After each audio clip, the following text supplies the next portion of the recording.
कहानी की शुरुआत में हम एक छोटे बच्चे को देखते हैं जो साइकिल पर अपने दोस्तों से मिलने के बाद घर जा रहा होता है। उसके घर का रास्ता जंगल से होते हुए जाता था। तभी अचानक से कोई उस बच्चे को पीछे से खींच लेता है। उसके बाद वो बच्चा कहाँ गया, किधर गायब हुआ, कोई भी नहीं जानता था। फिर हमें एक औरत जैकी दिखाई जाती है जो अपने घर में अपने बेटे के लिए केक्स बना रही थी। तभी उसे कॉल आती है। जब उसका बेटा कॉल के बारे में पूछता है तो वो उसे कोई जवाब नहीं देती। दरअसल कॉल जैकी के एक दोस्त की थी। जैकी अपने दोस्त को पसंद करती थी। उसका रिश्ता भी अपने हस्बैंड के साथ ठीक नहीं था, इसलिए उसका बेटा भी उसे हर वक्त नाराज रहा करता था। जैकी केक बनाकर चली गई थी, जिसके बाद उसका हस्बैंड सोफे से उठता है क्योंकि रात को टीवी देखता वो उधर ही सो गया था। जैकी के हस्बैंड का नाम ग्रेग था। वो पेशे से एक पुलिस ऑफिसर होता है। अब जब वो तैयार हो रहा था तो उसे जैकी की कॉल आती है जो बता रही थी कि कुछ केक्स बच गई हैं जो मैं बनाकर आई थी, तुम उसे खा लेना। ये सुनकर ग्रेग को गुस्सा आ गया था। वो अपने फोन को खिड़की से बाहर फेंक देता है क्योंकि जैकी उसका कभी भी ख्याल नहीं रखा करती थी। अब जब उसकी नजर खिड़की से बाहर जाती है तो वो एक कप देखता है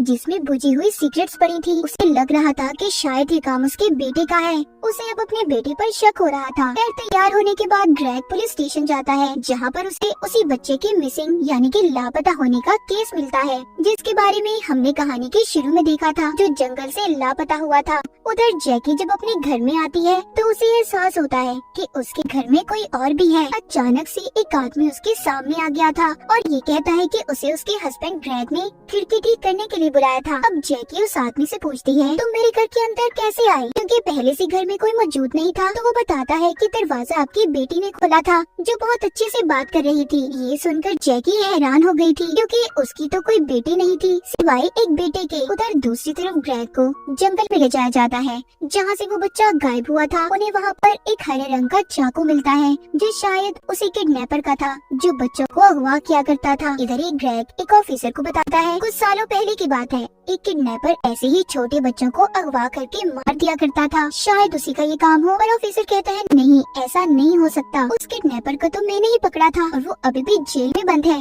रात को घर पर खाना खाते हुए जैकी अपने बेटे से पूछती है क्या कल कोई वर्कर हमारे घर आया था, तो उसका बेटा उसे गुस्से से जवाब देता है हाँ शायद कोई आया हो जो आपका दोस्त होगा। इतना कहकर उसका बेटा वहाँ से चला जाता है जो टीवी को बंद कर देती है। मगर अचानक से टीवी फिर खुद ही चल गया था। न्यूज में बताया जा रहा था कि सब अपने बच्चों। इसके बाद ग्रेग भी घर पर आ गया था। जैकी उससे कहती है कि जिस आदमी को तुमने खिड़की ठीक करने भेजा था उसने हमारे घर से सभी चांदी के बर्तन चुरा लिए हैं। और जाते हुए वो अजीब सी बातें कर रहा था, कह रहा था कि हमारी बेटी ने दरवाजा खोला था। ग्रेग उसकी बातों पर ध्यान नहीं देता और अपने कमरे में चला जाता है। जाते हुए वो देखता है कि जो तस्वीरें उन्होंने सीढ़ियों के पास लगाई हुई थी उनमें से एक तस्वीर गायब थी। वो अभी भी इन चीजों पर तवज्जो नहीं देता और अपने कमरे में चला जाता है। तभी कमरे में एक चूहा आ गया था। ग्रेग अब उसे पकड़ने उसके पीछे जाता है। वो चूहा उसकी अलमारी में चला गया था। जब वो उसे पकड़ने अलमारी के अंदर गया तो न जाने किसी ने अलमारी के दरवाजे को बंद कर दिया था। ग्रेग दरवाजे को जोर जोर से बजाता है।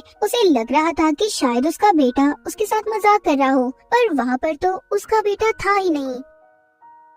तभी जैकी आकर दरवाजे को खोल देती है। बाहर आकर उसे पता चलता है कि उसका बेटा तो घर पर था ही नहीं, वो तो बाहर गया हुआ था। एक रात जैकी को अपने बेटे के कमरे से भी आवाजें आ रही थी। वो जाकर देखती है तो उसका बेटा देर रात तक गेम्स खेल रहा था। तभी जैकी को अपने बेटे के कमरे में बेड के नीचे अजीब सा मास्क नजर आता है। उस बारे में वो अपने बेटे से कुछ नहीं पूछती और चुपचाप बाहर चली आती है। रात को किसी ने ग्रेग के कंबल को नीचे उतार दिया था। जब सुबह होती है तो ग्रेग दिखता है उसका बिस्तर गीला हुआ था। खैर अभी भी वो इन बातों पर तवज्जो नहीं देता। उसे पुलिस स्टेशन से कॉल आई थी, इसलिए वो जल्दी से तैयार होकर निकल जाता है। पुलिस स्टेशन पहुंचकर एक लेडी ऑफिसर उसे बताती है ये केस बिल्कुल वैसा है जैसा कुछ सालों पहले किडनैपर का था जो बच्चों को अगवा करके मार दिया करता था, मगर आज तक हमें उसका सही से पता नहीं चला। वहीं पर एक ऑफिसर कहता है उस किडनैपर के पास से 2 बच्चे भागे थे। मैंने उनसे पूछताछ भी की थी पर कुछ भी खास पता नहीं चला। अब ये उन भागे हुए बच्चों में से एक से मिलने चाहती है, मगर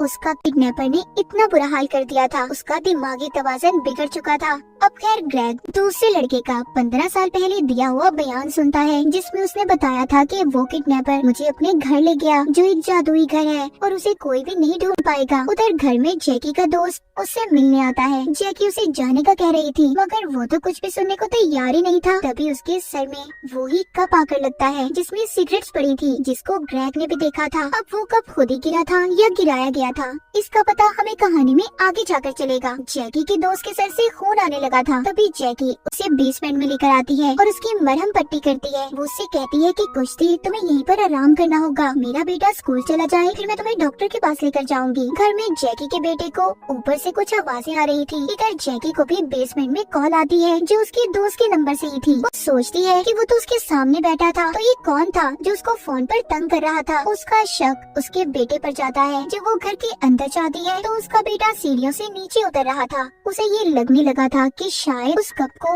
जो उसके दोस्त के सर में लगा था इसके बेटे ने गिराया हो। खैर वो अपने बेटे से कुछ नहीं पूछती और उसे स्कूल छोड़ने चली जाती है। बेसमेंट में जैकी के दोस्त के सर से खून निकलना अभी बंद भी नहीं हुआ था। दोबारा उस बेचारे के सर पर कोई लकड़ी का डंडा मारकर उसे मार देता है। इधर जंगल में ऑफिसर अभी भी लापता हुए बच्चों की छानबीन कर रहे थे। ऑफिसर को छानबीन करते एक बारीक तार मिलती है, जिससे उस साइकिल वाले बच्चे को शायद नीचे गिराया गया था। उधर जैकी जब घर आती है तो वो अपने दोस्त की लाश देखती है। उसे ऐसा लग रहा था कि शायद उसके बेटे ने गुस्से में उसके दोस्त को मार दिया होगा, इसीलिए वो मदद के लिए अपने हस्बैंड ग्रेग को बुला लेती है, ताकि वो अपने बेटे को सजा से बचा सके। ये दोनों नहीं जानती थी कि जैकी के दोस्त को किसने मारा होगा। इनका शक सिर्फ अपने बेटे पर ही था, क्योंकि वो ही घर में अकेला था। अब वो दोनों अपने बेटे को बचाने के लिए जैकी के दोस्त की लाश को रात के अंधेरे में जंगल में ले जाकर दफना देते हैं। इनका बेटा घर पर अकेला था, तभी उसके कंप्यूटर पर एक मैसेज आता है, जिसमें लिखा था, क्या तुम जानते हो फ्रॉगिंग क्या होता है। जब जैकी का बेटा इस बारे में इंटरनेट पर सर्च करने लगा तो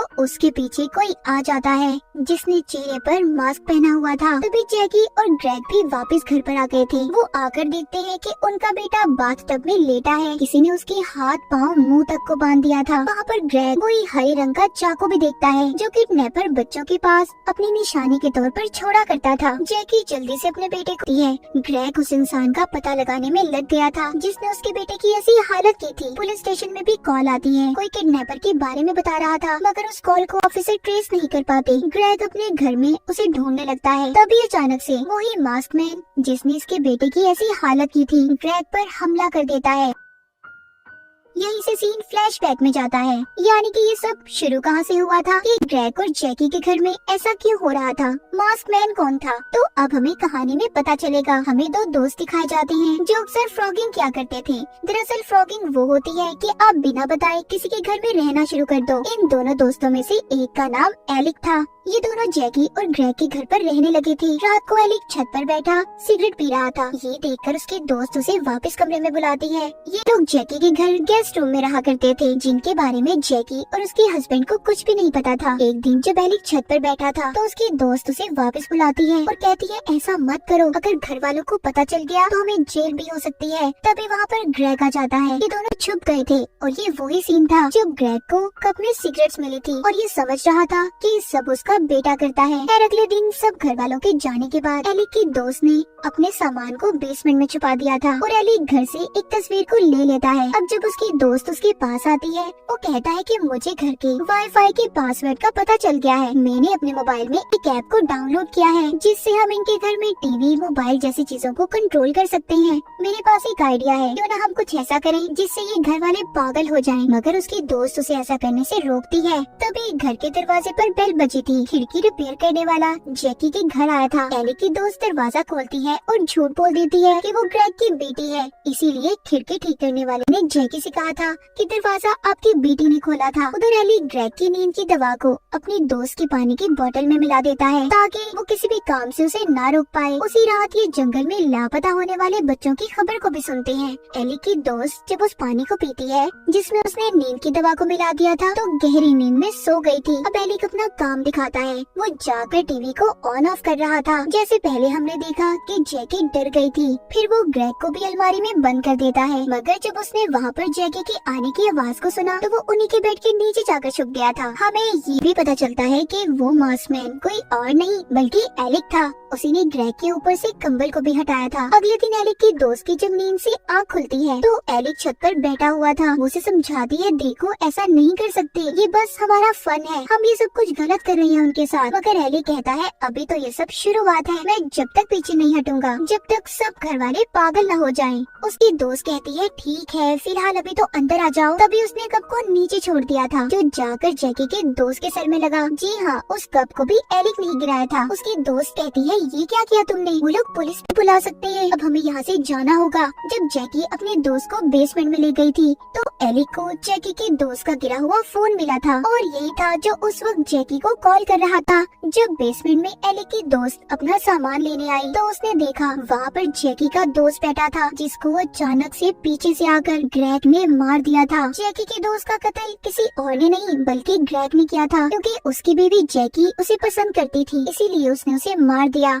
ये सब एलिक की दोस्त ने भी देख लिया था। अब जब वो सामान लेकर जा रही थी तो उधर जैकी भी आ जाती है जो अपने बेटे को स्कूल छोड़कर आई थी। ये सब कुछ देखने के बाद एलिक की दोस्त वहाँ से वापस एलिक के पास आ जाती है। वो देखती है कि वो जैकी के बेटे को बांध रहा था। अब तो उसने अपनी हद पार कर दी। वो कहती है, रुक जाओ नहीं तो पुलिस बुला लूंगी, तुम क्या कर रहे हो ये सब। इसी उसमें उसका पाँव फिसल जाता है और वो सीढ़ियों से गिरकर बेहोश हो गई थी। इसके बाद एलिक ने जैकी के बेटे को उठाकर बाथटब में डाल दिया था। तो क्या इसका मतलब एलिक किडनैपर था? मगर 15 साल पहले जब बच्चे अगवा हो रहे थे तो उस वक्त एलिक की उम्र इतनी नहीं थी कि वो किसी को अगवा करता, तो अभी भी असल किडनैपर कोई और था। अब एलिक अपनी दोस्त को हॉस्पिटल ले जाने वाला था। वो उसको गाड़ी की डिक्की में डालता है, पर तभी उधर जैकी और ग्रेग आ गए थे जो जैकी की दोस्त की लाश को दफना कर आ रहे थे। अब जल्दी से जब वो आकर अपने बेटे को देखते हैं तो ग्रेग जैकी को अपने बेटे के साथ हॉस्पिटल भेज देता है और वो खुद उसी गाड़ी में बैठकर जिसमें एलिक की बेहोश दोस्त थी उसे कहीं पर ले जाता है। मतलब ग्रेग ने उस आदमी को नहीं ढूंढा था जिसने उसके बेटे का ऐसा हाल किया था, वो तो बस जैकी से झूठ बोल रहा था।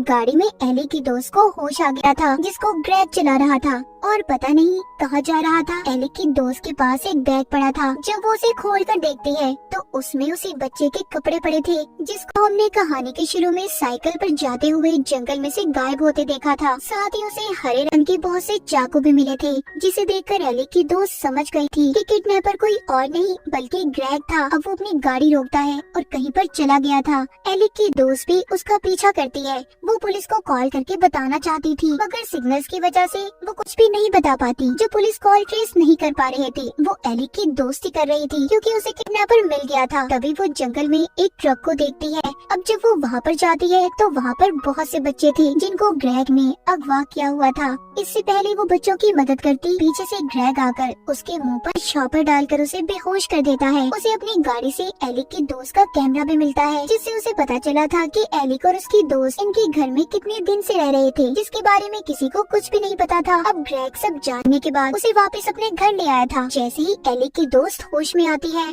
ग्रेग ने उसे मार दिया था।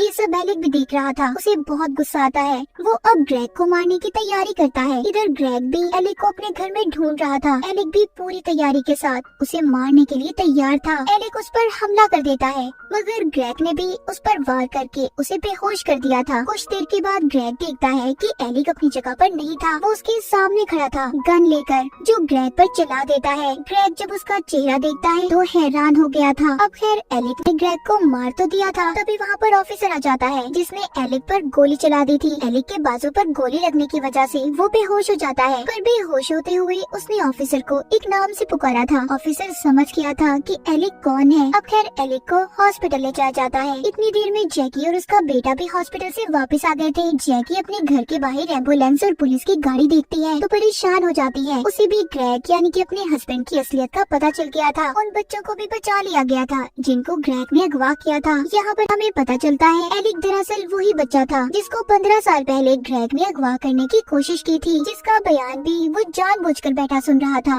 एलिक किसी तरह ग्रेग के जाल से बचकर भाग गया था, पर उसका दोस्त पकड़ा गया जिसका जहनी तवाज़ुन खराब हो चुका था। एलिक ग्रेग के बारे में सब जानता था कि वो बच्चों को अगवा करके उनके साथ बहुत कुछ गलत करता है, इसीलिए वो इसके घर में आया और अब एलिक ने ग्रेग को मारकर उन सभी बच्चों का बदला ले लिया था जिनको आज तक ग्रेग ने मारा था। और इसी के साथ इस मूवी की कहानी यहीं पर खत्म हो जाती है।